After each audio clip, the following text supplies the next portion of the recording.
Здравейте! Днес ще говорим за Никола Попов. Един много интересен български график, за който не се знаеше почти нищо.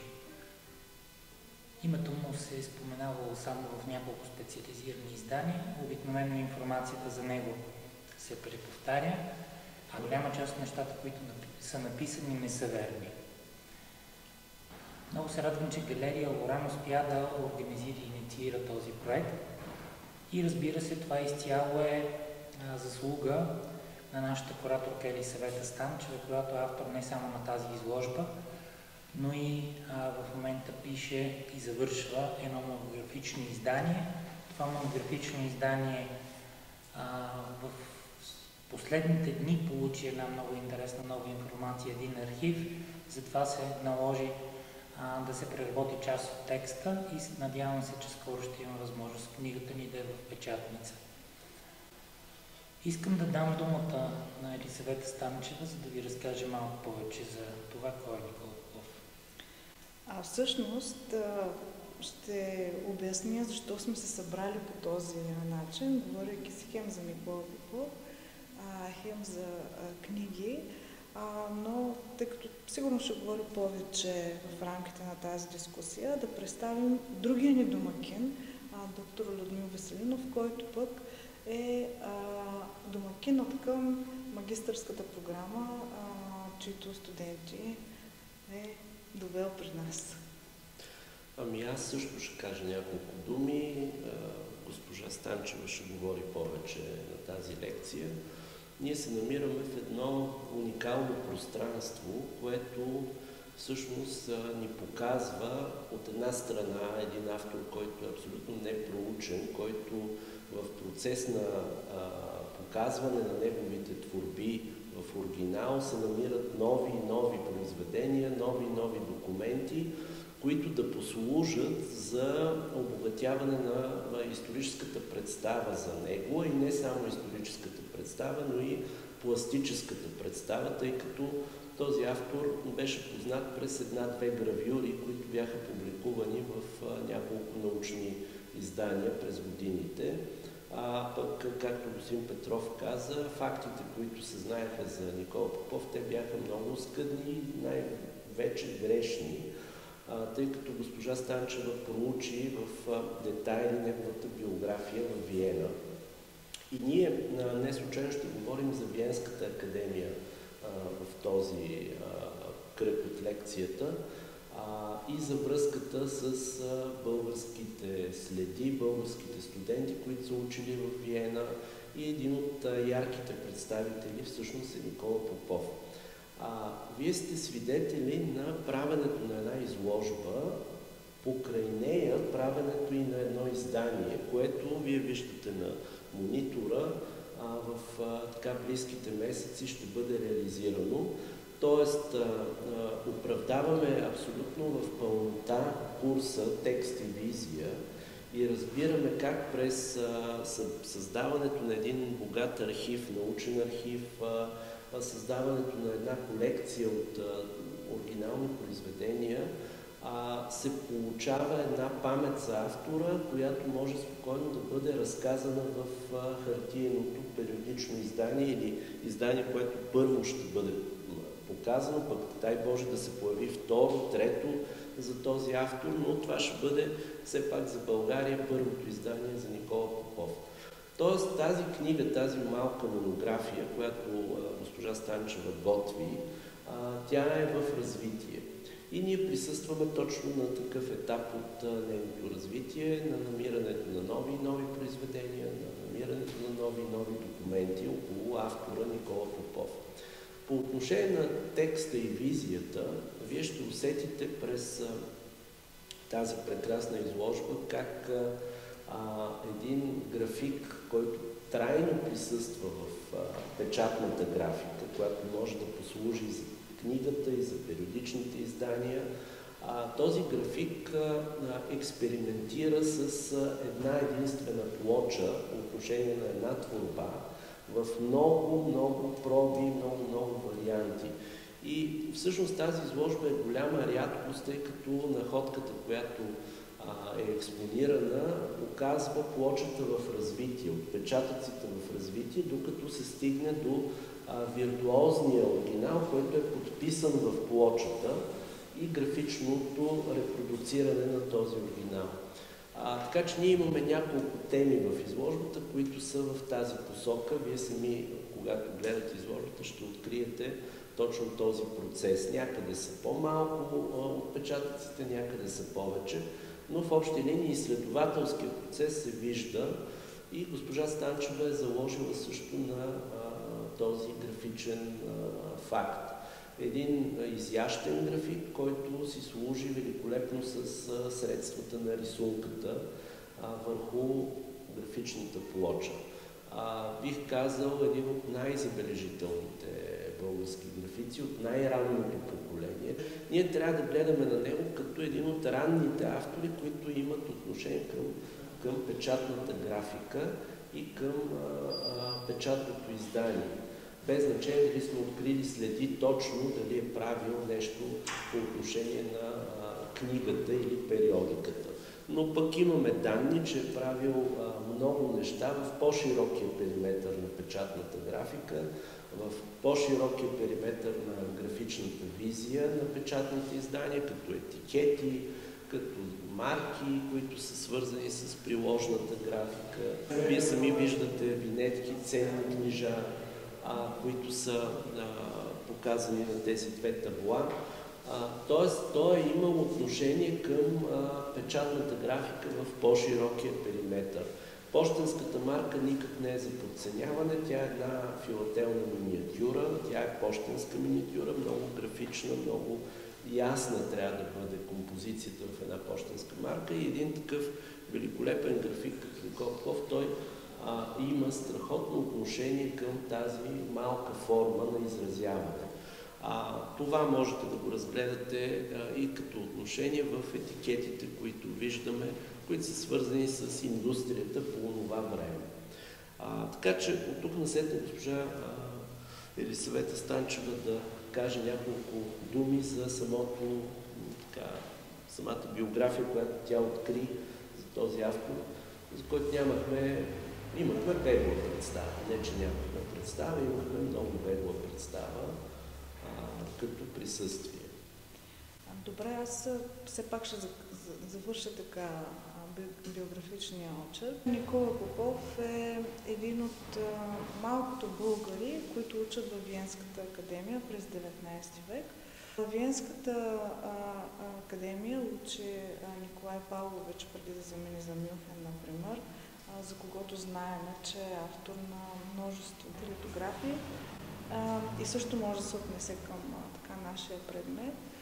Преди Никола Попов също двама българи срещаме в 80-те години, но те са живописци. Всъщност Никола Попов от Прага бива изпратен в Виена. В Прага той започва да учи живопис, но предполагаме, че има повече склонност към графиката и тъй като неговия учител също е завършил академията в Виена, най-вероятно той го е насочил там. Все пак по това време Прага е част от Австро-Унгарската империя, така че местенето между преподаватели и студенти Прага и Виена е много често наблюдавано. Никола Попов е в Виена от, представете се, 1890, колко назад в времето, до 1895 година.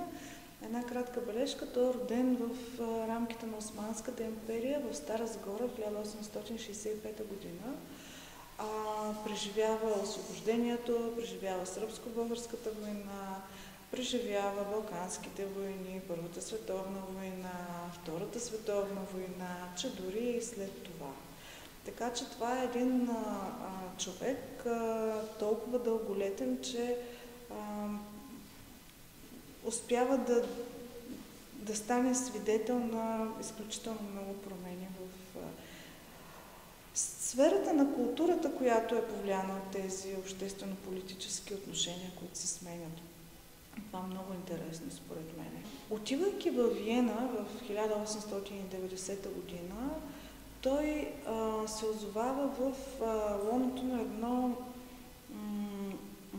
една школа по гравюра, която има дългогодишна традиция. Не знам вие доколко сте се занимавали с техниките за репродуциране. Все още не сме. Не сте. Добре, в началото на 20 век, но вече в края на 19 век, гравюрата не е доминиращата техника за репродуциране, защото се появяват други способи. В печатните издания, които имат някакви илюстрации, защото в 19 век особено, ако в изданието има илюстрации, то това със сигурност е оказано поне в главата на съответния вестник или списание, защото това е нещо отличително. Съществуват много, повечето издания нямат илюстрации, защото е много сложно да сложиш. Или имат някакви заставки там, някакви елементи. Да, наистина, в большинството от случаите е свързана с нещо, което вече го има. Например, зад нас се намират в момента в репродукция, естествено, гравюра на Никола Попов. Те са елементи от завесата за комична опера на Виенската опера. Какво се случва? Създава се проект рисунка за тази завеса от един известен декоратор, художник австрийски, казва се Лауфбергер. Обаче тази завеса, като намираща се на толкова популярно място, каквото е Виенската опера, предизвиква фурор със своя сюжет, който е свързан с... Това е завесата, това е рисунката на Лауфбергер, който сюжет е свързан с радостта, която носи музиката. Сега, тая завеса обаче не може да се репродуцира просто така някъде. Трябва способ. Способа е гравюрата. Тук говорим за 60-70-те години на 19 век. И се появява тази потребност да се направят гравюри на елементи от тази рисунка още повече, за да може хората по-пълно да се запознаят с тях и да ги употребяват за декорация и за такава естетическа наслада. Така че се събира една група гравьори. Тези гравьори работят по отделни пана. Тук имаме един оригинален отпечатък от учителя на Никола Попов, Йоханес Соненлайтер, който работи по едно от тези пана, а пък Никола Попов работи по едно друго. То не се вижда и това тук, после може да видите. И това са две негови гравюри, които ние тук нямаме оригинални отпечатъци. Но в общи линии, ако някой желае да илюстрира новината, свързана с това, че тази завеса е много популярна, той би взел една гравюра. В 1944 година, когато завесата е изгаряла при бомбардировките, разбира се, се използва снимка.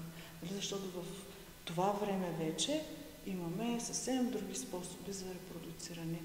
И затова смятам, че запознанството така с Никола Попов е важно в разбирането изобщо на това как се илюстрира, как технически е възможно да се илюстрира дадено издание, защото това, което имаме като даденост днеска, далеч не е това, което е било преди.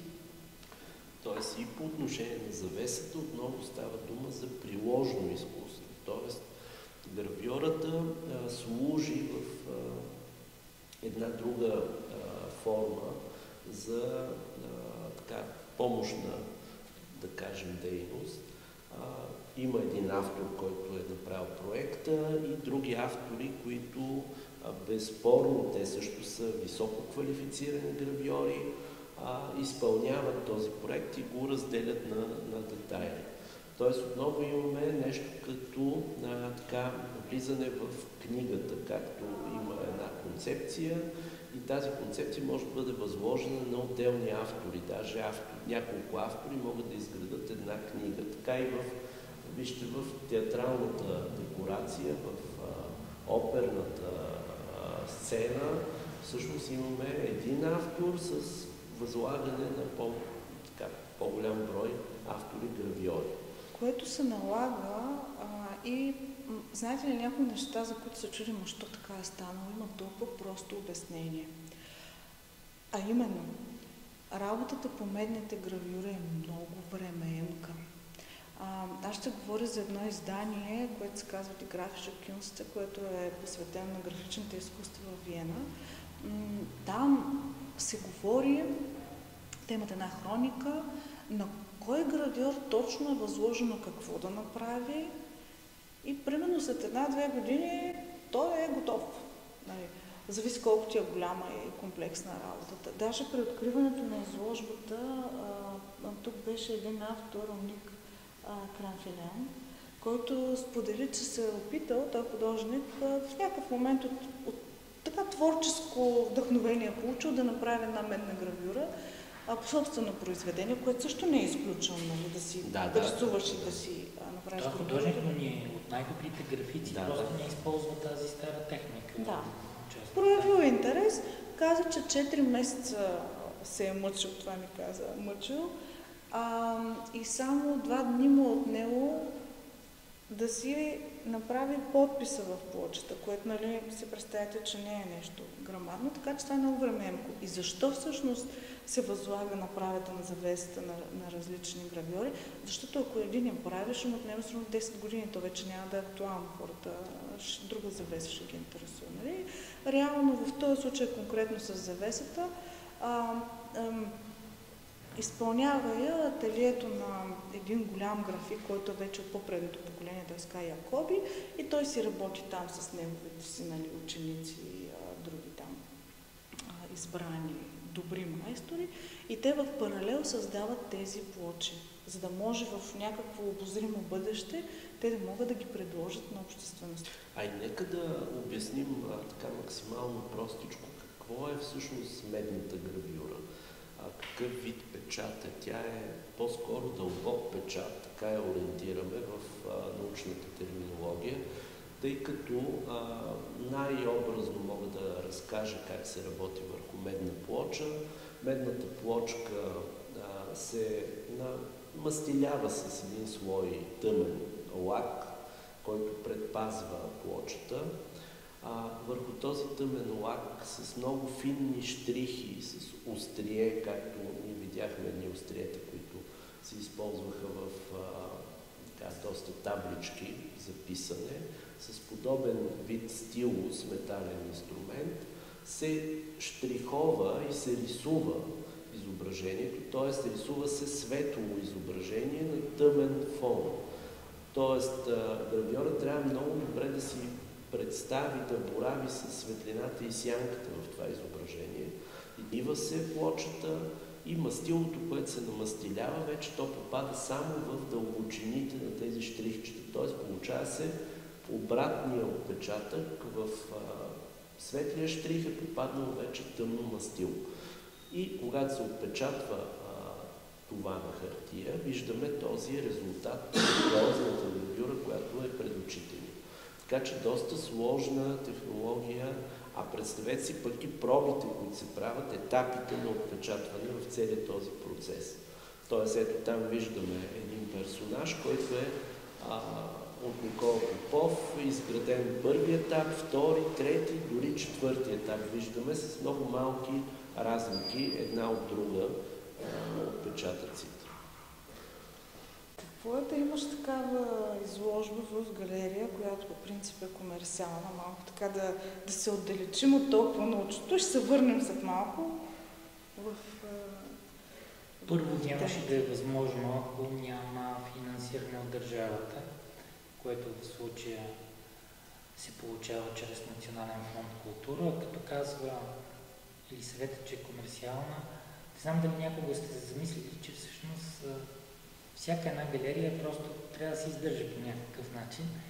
И частните галерии в България, разбира се, всичките са комерциални, освен тези, които са разработвани към някакви по-големи организации, фирми, като съпътстваща дейност. Има и такива случаи. Има и две банки с галерии, големи компании,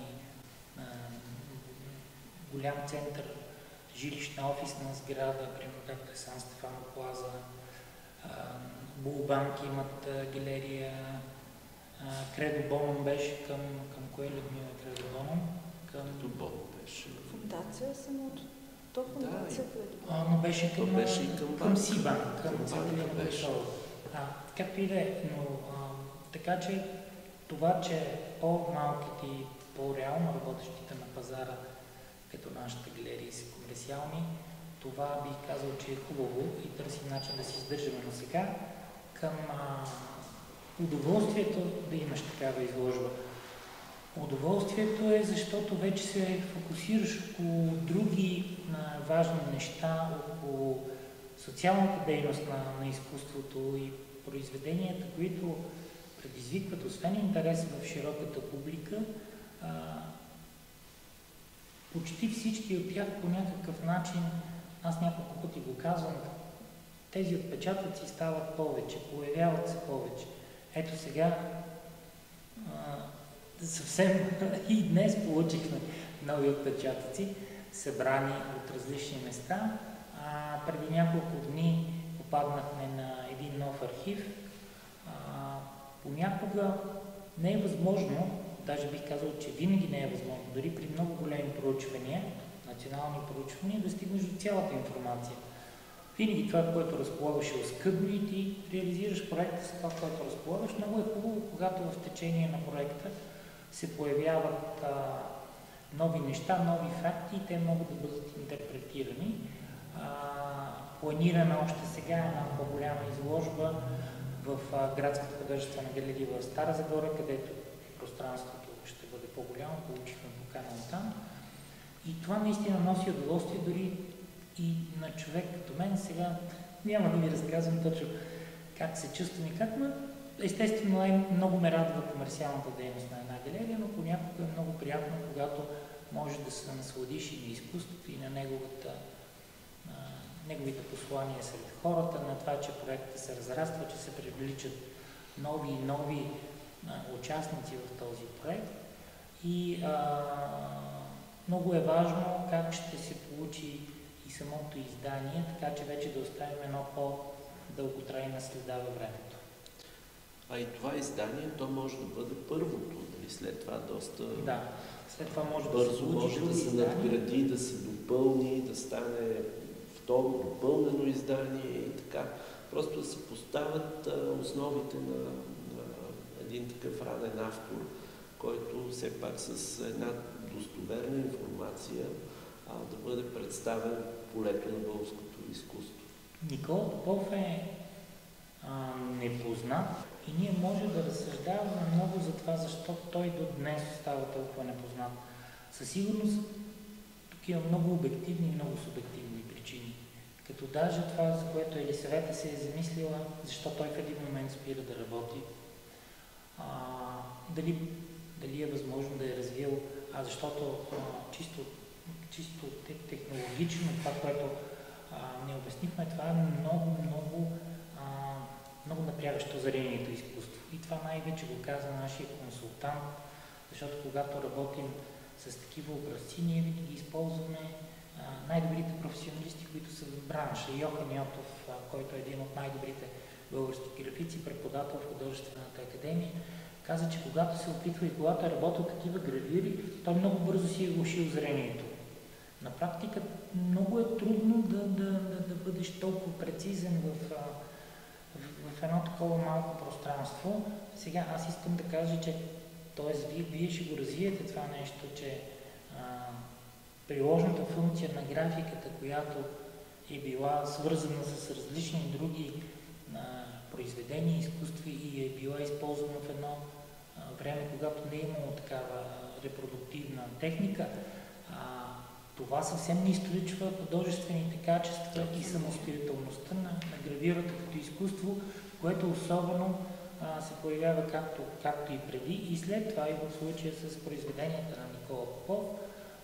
Тук е една от предизвикващите изключителен интерес работи също е портрет на Фердинанд от времето, когато той е бил княз още, нали така. И това е абсолютно самостоятелно произведение, високостойностно и художествено стойностно производство. А и присъствието му на Парижкото изложение 1900 година също е голям знак, тъй като той присъства в българския павилион. Тогава сред най-големите български живописци, като единствения график. Това изкуство. Понеже когато първоначално замислихме тази дискусия, аз много се чудих защо този човек с тези големи успехи всъщност не може да ги продължи в България и фокуса, който си мислихме да отговорим, но според мен не е чак толкова наложително, ще го кажа обаче за това, за този знак, който все още седи при нас в България, като една така периферна на Европейския съюз държава, която винаги е била в периферията. Ние сме били в периферията на Римската империя, в периферията на Османската империя. Има така едни моменти периферни.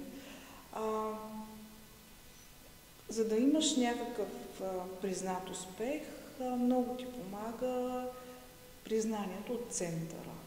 Какъвто център сега Виена и всъщност Никола Попов получава най-високото отличие на Виенската академия за изящни изкуства през 1894 златен фюгер медал за рисунка, която е подготвителна към гравюра. В изложбата има две негови оригинални рисунки, които доказват какъв рисувач е той. Но нали, той има тези така парижкото изложение, нали, той участва всъщност в първото пловдивско земеделско промишлено изложение. И защо няма успех? След това такъв като свободен художник, едното е може би това, че може би има някакви проблеми с зрението, защото в по-късно негово едно досие в СПХ, което се съхранява, пише, че той има перде на окото.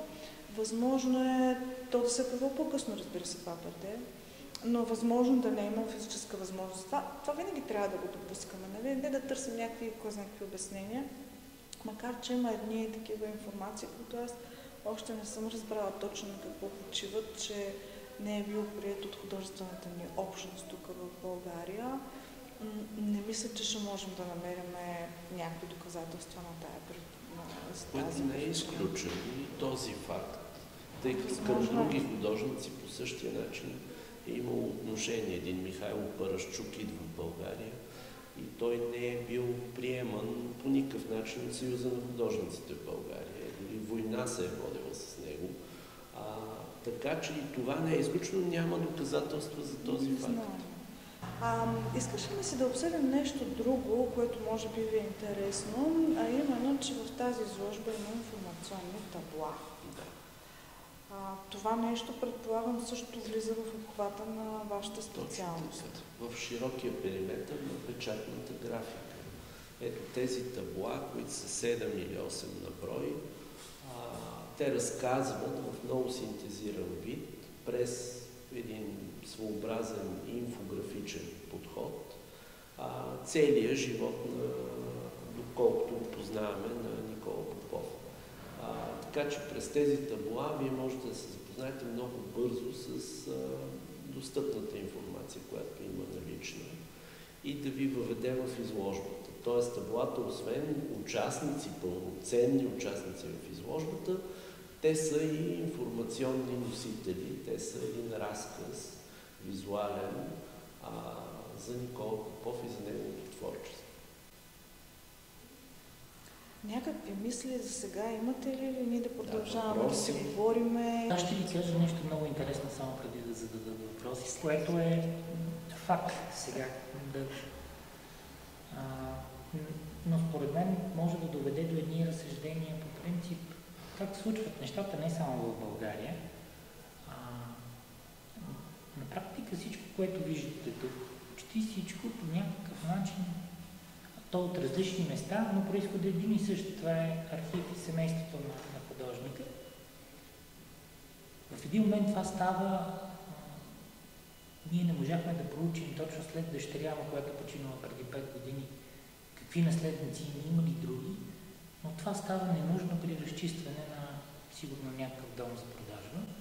И от различни места, т.е. представете си, може би най-грозната картинка, къде могат да отидат тези неща, и вече различни такива антиквари, прекупвачи успяват да намерят от разни, които разнасят такива изхвърлени, или сега по този начин, разбира се, върват и някакви крадени произведения, но в случая става въпрос по-скоро за едни ненужни неща.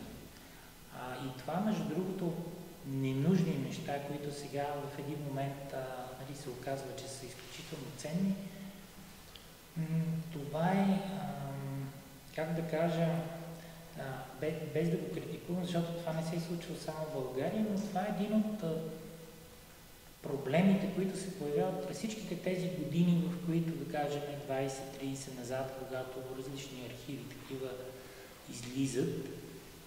Някои от тях са абсолютно ненужни, някои от тях тотално се унищожават. Така се губят следите за едни изключителни личности в българската култура.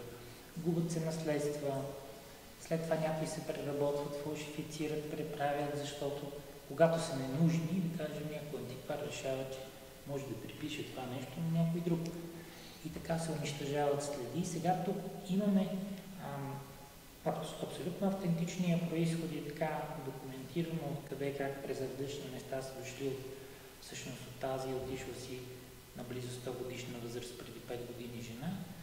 И се надявам, че не само тези работи тук ще стават все по-нужни, а историята на Никола Попов за цялата българска култура и изкуство ще бъде все по-важна. Тази история, която сега няма да кажа ние, защото аз не пиша, но всички помагаме и Елисавета пише. Но това в допълнение на това, което каза Лаврен, и в света е така. Тоест, България не е някакво изключение. В света се откриват неща, които са потънали в една забрава, атрибуират се по определен начин. След 20-30 години се оказва, че атрибуцията е сбъркана, наново се атрибуират, преоткриват се вече по нов начин определени автори. Работи, които са се смятали на един автор, се оказват на съвсем друг. Тоест в полето на изкуството е доста интересно. И на антикварията също, но в света някакси, като говорим за света, аз имам предвид този свят, който даже по-цивилизован и развит в пазарния точно.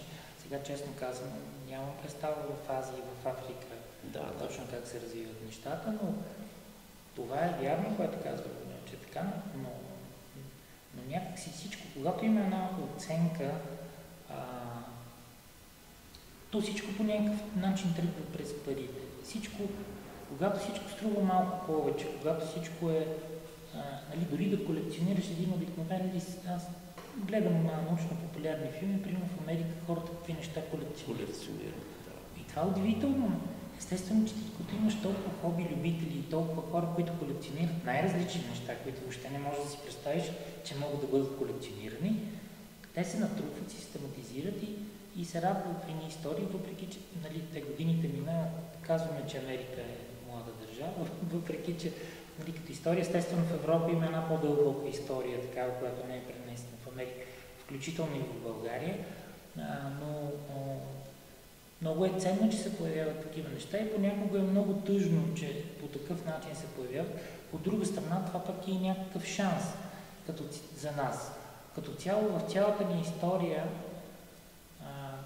да кажем, която след, когато започнаха да се разменят активно вещи, всякакви неща, да се развива антиквариат, след 89-та година до днешни, в цялата ни тази история от една страна са излезли много неща, някои са запазени, но аз съм напълно убеден, че много повече са разпиляли, защото освен желанието да притежаваш нещо, разбира се, максимално ефтино, не е имало толкова много мисъл да се систематизира, да се направи нещо, да се остави следа, как една картичка, която всъщност има много ценен надпис. Един паспорт, който за кой има значение, но този паспорт ни дава документа, кой кога се е родил, какво се случва. Една диплома от Виена, която е ценна наистина за сега вече за това издание. Така че всичко е свързано с периметъра на печатните издания. Виждате, една диплома колко е важна, един паспорт, една страничка от паспорт дори дава информация, дори некролога на Никола Попов е тук в тази витрина. Дори това дава информация за вкуса на времето, за дизайна на времето на тези печатни издания. Аз си мисля, че наистина, ако някой не ги беше събрал тези неща, не знам откъде, ами беше се излял отгоре и някакъв друг дъжд или някой да беше хванал и ги беше изгорил, ние въобще нямаше да може да опознаем този художник, защото те са единствени. Те не са мултиплицирани. Да, за сега са изчезвайки, те щяха да изчезнат завинаги. Съм много щастлива, че не се е случило така и че, окачвайки тази изложба, ние успяхме да привлечем интерес, но пак, нали, казвам, една доста тясна прослойка. И за това сега имаме нови материали. Това как се отнася към писането на книгата, аз ще ви кажа директно как, например, и за оформлението. Тъй като ние имахме много малко визуален материал, 2 снимки общо на Никола Попов и 2 писма, некролога и тези изображения. И аз бях концептирала основният текст да е илюстриран по един определен начин, живота в дати по друг.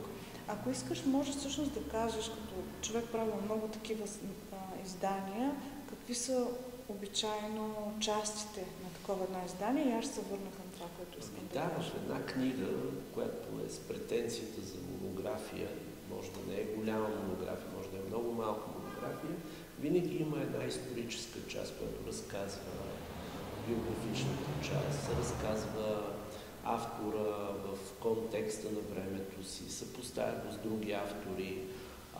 В случая, когато се разполага с такава оскъдна информация, дори тази част, тя ще бъде доста оскъдна. Камо ли самата биографична част, живота в дати, където всъщност се установява датата на раждане, тепърва се установява коректната дата.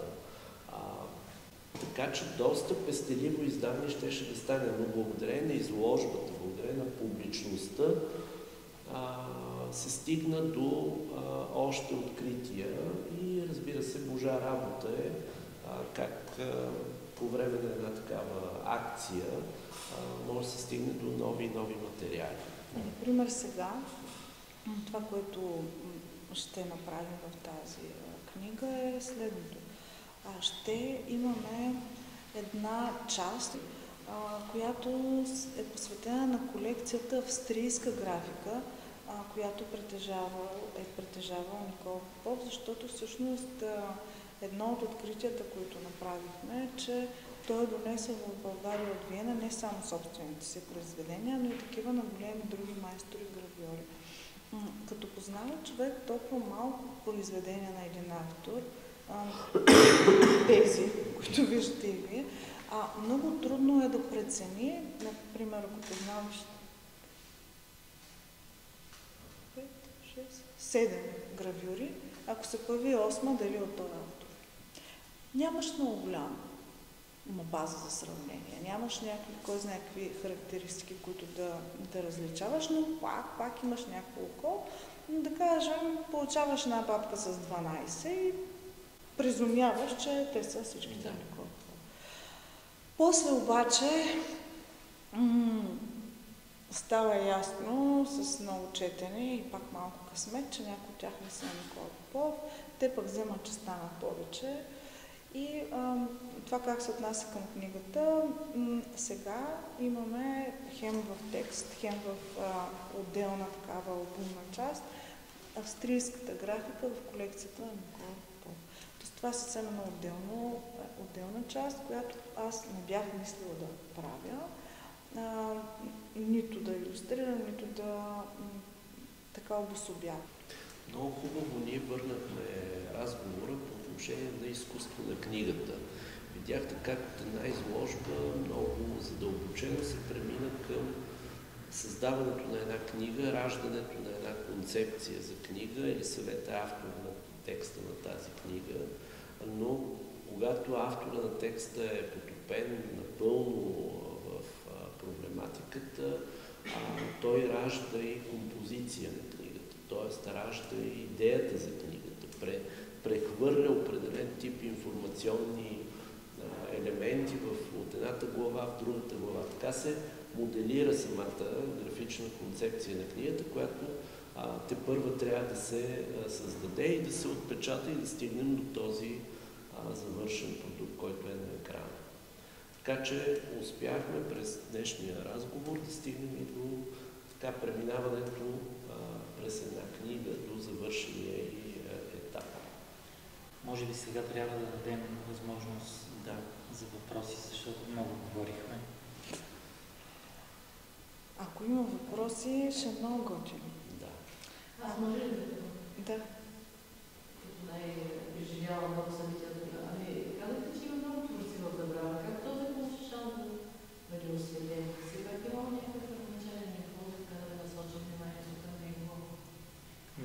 Нямаше да има никакъв шанс, ако не бяха попаднали тези неща при нас. Значи нямаш шанс. Той щеше да остане на етап 2 публикации на Марин Добрев.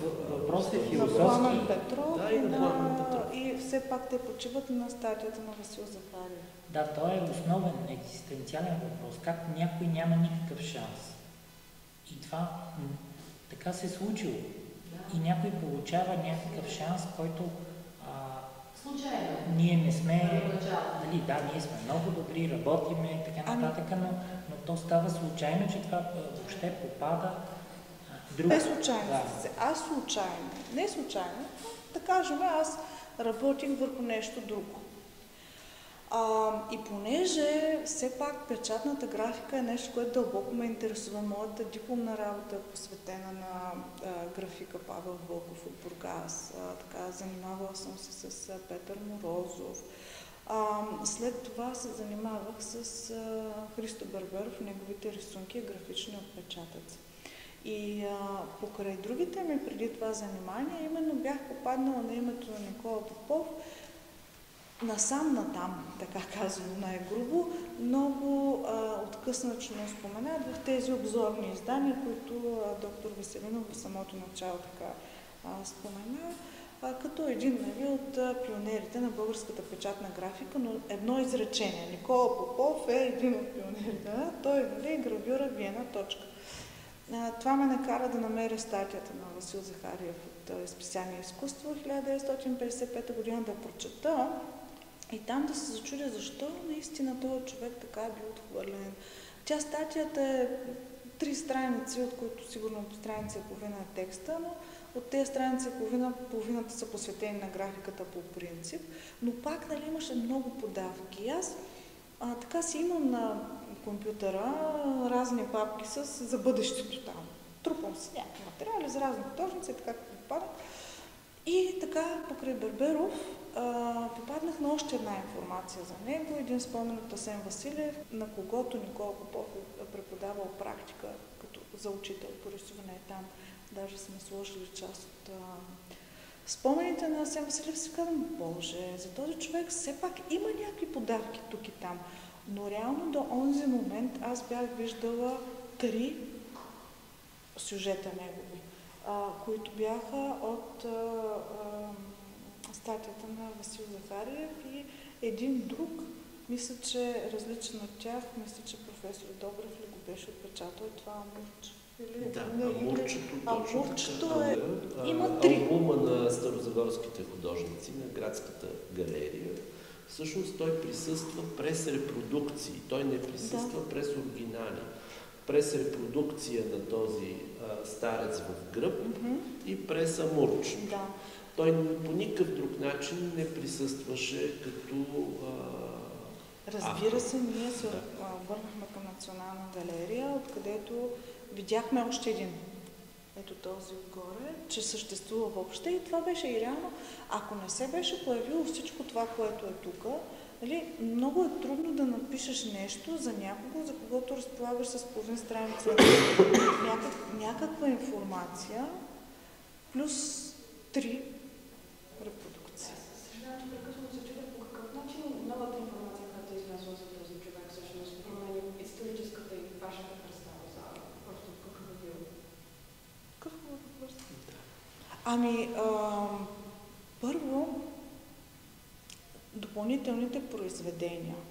Ние нямахме представа, че Никола Попов се е занимавал с тези декоративни проекти, които виждаме в онази част на изложбата.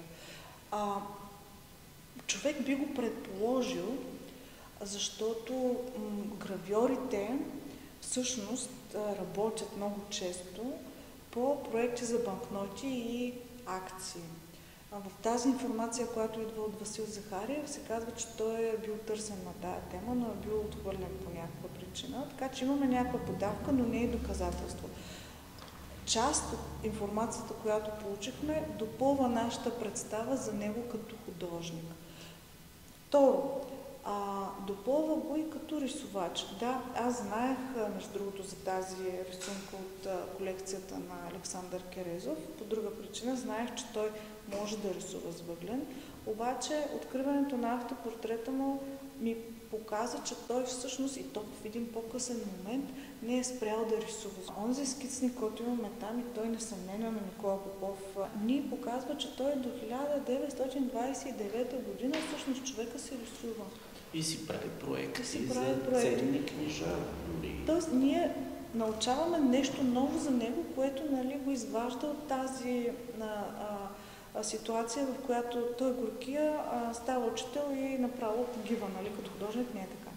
И другата част е чисто пък документалната, в която, да, аз бях в архива на Виенската академия, но те там имат документи, които са издали и са останали при тях. Обаче, документи от рода на оригинални дипломни свидетелства, те не пазят при тях. Но реално, тези свидетелства, които видях, и оценките в тях също ни показват той как се е справил, това какво е написал преподавателя му Йоханес Зонелайтер за него. Също потвърждава, че той е бил много добър в това, което е правил, защото за нас все пак доста изкушаващо е да си кажем, че в Австрия има някакъв нечовешки гравьор в България.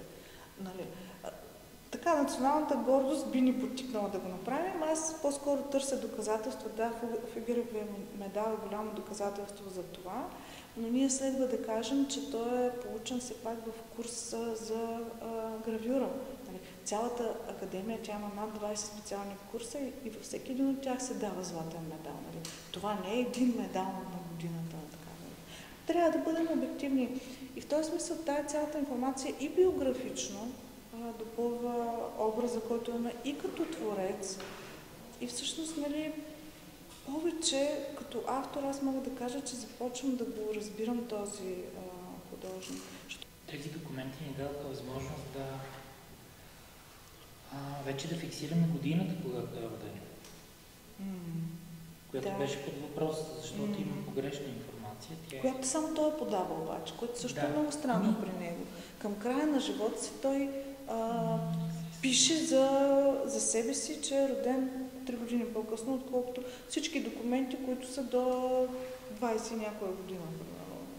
Което също е много странно. 1965 всъщност е роден, ние знаем 1968. Но той самия е написал, че е роден. Накрая вече към живота си, че го направил. И сега защо го направил, също много интересен въпрос. Да, в какъв контекст го е направил това нещо? Какво му се е случило? Много странно. Дали режима, дали много може да се разсъждава. Нещо свързано с пенсиониране. Много странно.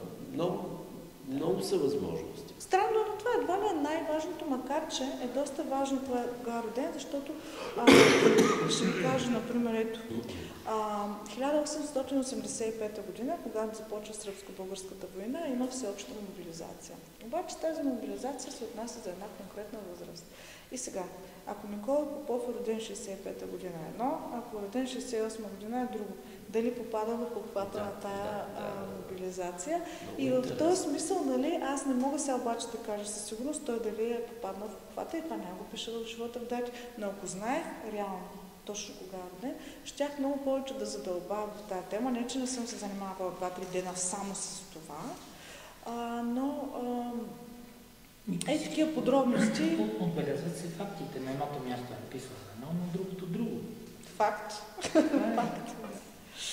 Така че да, 3 години много разлика. въпроси. Други въпроси. Той и датите се сменя, освен това няколко пъти. Това вече може да Много бъде странно. и различните календари, не знам наистина. 4 различни дати. Да. Иначе 4 пъти празнувал рожден.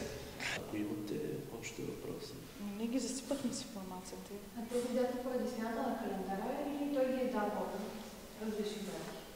Ако бяха 2, щяхме да допуснем, че са заради стария новия стил. Но аз срещам 4. Според мен част от тях са грешка на самите записващи информацията, защото някакси в регистрите на прашките на Виенската академия една година е една дата, друга година е друга дата. Защо пък точно ги бъркате и така? Тоест в регистъра. В регистъра много е странно, да. И вече, нали, той, когато казва, че е роден 68 година, дава някаква друга дата. Това е много В странно. Николова, който също е някаква информация, не пише, което е странно рожден на година. Така си е написан. Пише на колко години е починал. Точно дата и година. Да. Да. Между другото, а там като пише на колко години... Води към тая неговата дата, де той се е 68. твърди. Да. Да. Ще ми... Мистерия. Някой, обръщам се към всички онлайн хора. Ако някой има документ с датата на Никола Попов, подпис «Аз съм», да го дава веднага. Не само. Ако има въобще някаква информация или оригинал на Никола Попов, също да се свърже с нас, защото така се случват нещата, когато повече хора разбират и се стигне до максимално количество информация. Последни думи, все пак не, твоя беше, тока. според мен беше много любопитна лекцията. Така даде много широка представа. Влязахме и в полето на книгата, и в историята, и в композицията, и графичната, и техниката. Така че доста обхватно беше. Ами благодаря ви Надявам за се да ви е вниманието. полезно, особено като бъдещи редактори в издателства. Вие се така запознахте как всъщност се случва процеса по създаване на една книга. Изследване и създаване.